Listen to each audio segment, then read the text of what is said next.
Hi folks and welcome to today's video, bulging or herniated disc, how to return to the gym successfully. Now, I do make a lot of great content for those folks out there suffering with low back pain problems such as sciatica nerve pain, herniated discs, bulging discs, lumbar stenosis, lumbar arthritis.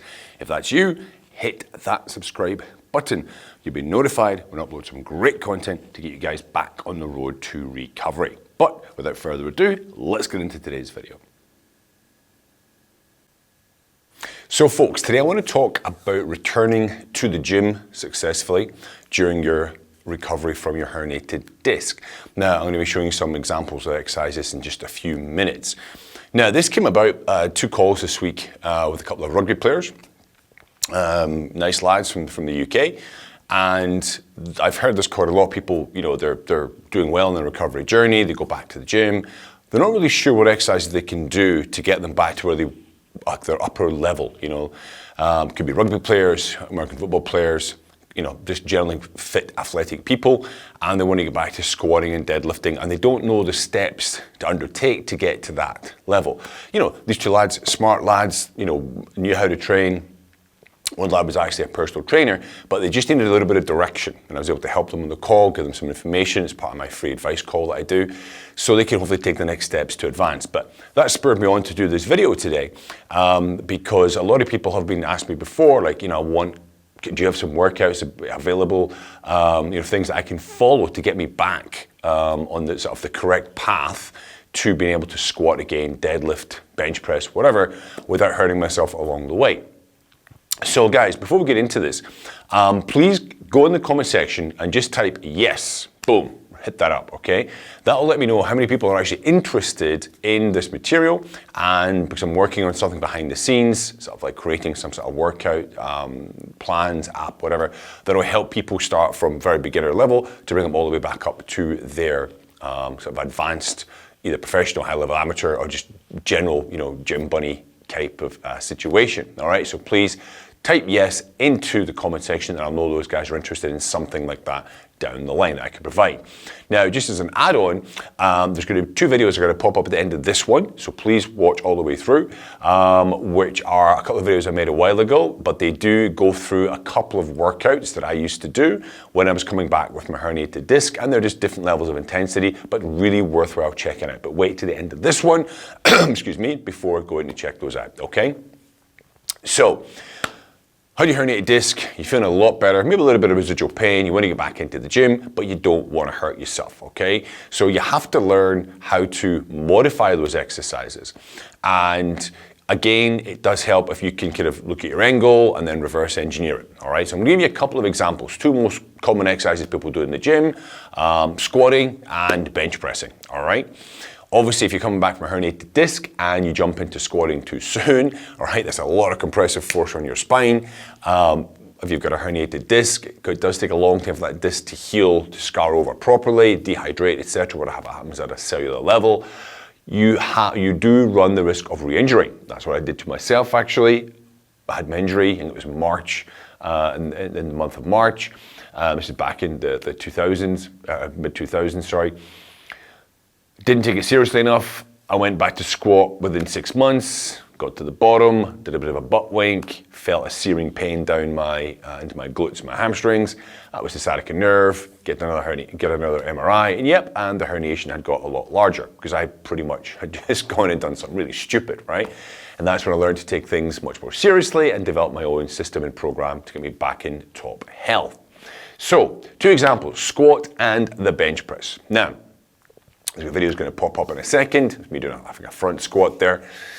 How do you get back into this position? Well, what I do with most people is I break things down and I start with very low spinal loading, but I want to get the hips and knees, ankles working because we want your limbs strong, okay? When you're walking, that force that you transmit through your limbs, it goes up into your pelvis. If things are not strong and stable in the lower body, you will have unnecessary stress pushed up into the spine, okay?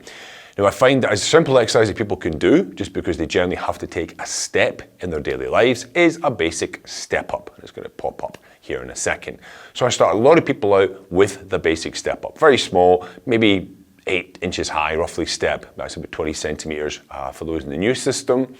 Then I can advance that. The next video is going to pop up. I've got a thick textbook there, so I make the step a little bit higher, okay?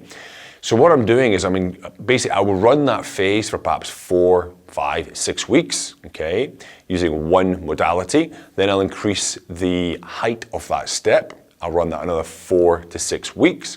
So I'm gradually increasing the load I'm putting on the body, increasing the tolerance the body can take, and we're doing it in a nice step fashion. Then perhaps I'll move on to, from there, a static split squat. It's going to show up in a second. So now it's something a bit more greater range of motion, okay? I'm using a wall there for support if necessary. But it is still, you notice I'm using a lot of unilateral work as well. I tend to do that because quite often if you've got a nerve issue, that leg can be a lot weaker than the other leg. So there is transfer across. If you're when you're working, one leg is I don't say damaged, but it's having weakness. You do get good transfer across if one leg is not as weak as the other one from the stronger leg when you do unilateral work. But I like to use a lot of unilateral work because it brings up any imbalances that you may have had from before you start doing bilateral two-legged, two-armed work, yeah? And then the next one I tend to use a lot with people is a reverse lunge using a TRX suspension system. They've got that for support. You see the video there. And they take a step back. It's a bit more dynamic. We're having to move now. We're having to stabilize, brace the whole body as we move. And then I progress them that through another 4, 5, 6 weeks. So before you know it, you've actually got 3 months of unilateral leg work.